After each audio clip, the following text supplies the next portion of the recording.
Bonjour à tous, et bienvenue pour cette nouvelle vidéo.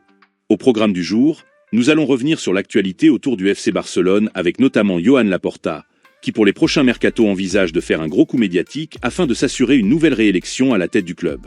Ensuite, on parlera de la Super League qui pourrait être lancée dès la saison prochaine et en fin de vidéo, on parlera mercato avec notamment les renouvellements de contrats de Pedri et Ronald Araujo, ainsi que de Nico Williams qui évoque son transfert raté à Barcelone et des sifflets qu'il a reçus au Montjuïc. N'hésitez pas à liker ou à disliker la vidéo pour me soutenir, et à vous abonner à la chaîne si ce n'est pas encore le cas. Merci à tous et bon visionnage.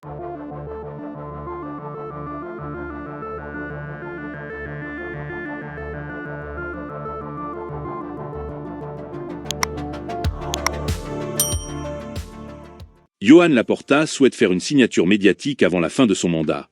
Et on sait aussi que le nom qui le tente le plus est celui d'Erling Haaland. Barcelone pense pouvoir signer l'attaquant norvégien car la relation entre son agent et le président du Barça est très flexible. Laporta non seulement maintient l'envie, mais est prêt et convaincu de tout faire jusqu'au bout pour ramener Haaland au club. L'objectif est d'essayer de l'attirer pour 2025, mais si cela s'avère impossible, il pourrait attendre une année de plus et l'avoir à un coût moindre puisqu'il sera à une année de la fin de son contrat. Le joueur disposera d'une clause de 175 millions d'euros à l'été 2025, somme totalement inenvisageable tant que Barcelone ne règle pas tous ses problèmes économiques. Bernd Reichart, PDG de la Super League, confirme qu'ils suivent les progrès pour lancer cette compétition. De plus, des sources au sein de l'organisation confirment que leur intention est de démarrer idéalement le tournoi à partir de septembre 2025. Je rappelle que Barcelone est un membre fondateur avec le Real Madrid et la Juventus de Turin, mais je reste très sceptique quant à la réalisation de ce projet quand on voit premièrement que la Ligue des Champions sous sa forme actuelle est une version améliorée de la dite Super League. Ensuite, les différentes ligues de football européens sont réticents dans le fait de rejoindre ce nouveau projet. En parlant de ligues européennes, ces dernières accompagnées du syndicat des joueurs annoncent une plainte contre la FIFA au sujet du calendrier. C'est une hécatombe dans les championnats niveau blessure et les instances du football ne semblent pas vouloir réagir malgré les plaintes des joueurs. On pourrait donc assister dans les prochains mois à un arrêt des championnats en cas de grève généralisée, même si cette option me semble très peu envisageable vu les sommes pharaoniques en jeu dans les compétitions. Barcelone est le club qui tente, mais surtout qui réussit le plus de pièges du hors-jeu dans les 5 grands championnats.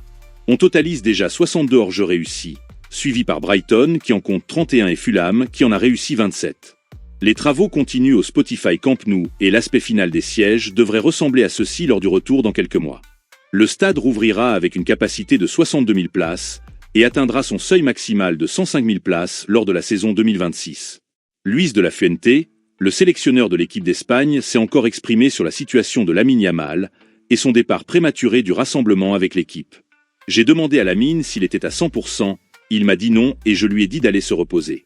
Il n'y a pas eu de pression de la part de Barcelone, je n'ai parlé à personne de là-bas et c'était simplement de l'honnêteté. Lamine m'a dit qu'il n'était pas prêt et j'apprécie qu'il soit très honnête et très mature pour sa jeunesse, je lui fais entièrement confiance.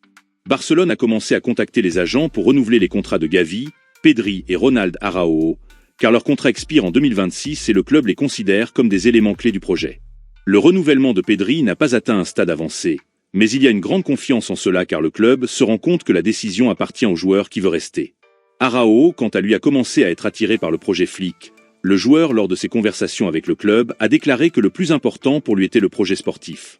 Barcelone estime qu'il doit clairement montrer son désir et dire explicitement à ses agents qu'il souhaite rester au club si tel est son désir. Il y a un sentiment positif à sa continuité. Début août, lors d'un appel en visio, Nico Williams a donné son OK à Laporta, avant de changer d'avis quelques heures plus tard. C'est la version qui vient du club, même si personnellement je n'y crois pas trop. Pour avoir traité le dossier tout l'été, il me semble que le joueur avait l'intention de venir, mais les problèmes de fair play ont juste rendu l'opération impossible.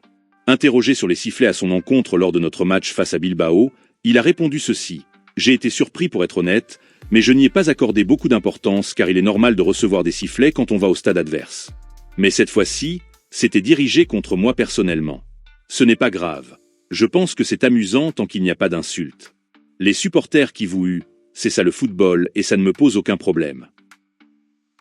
Si vous voulez plus d'actualité football, j'ai lancé la chaîne Football Lovers Europe où je traite les 4 autres grands championnats, à savoir la Ligue 1, la Première Ligue, la Serie A et la Bundesliga. À chaque journée, il y aura un résumé complet des résultats des différents matchs, les classements généraux et des buteurs tout au long de la saison. Il y aura aussi un peu d'actualité telles que les rumeurs mercato ou encore les blessures et suspensions de joueurs. N'hésite pas à y faire un tour et à t'abonner si le contenu t'intéresse. Merci à toi d'avance. La vidéo arrive à son terme. Prenez soin de vous et à demain pour une nouvelle vidéo.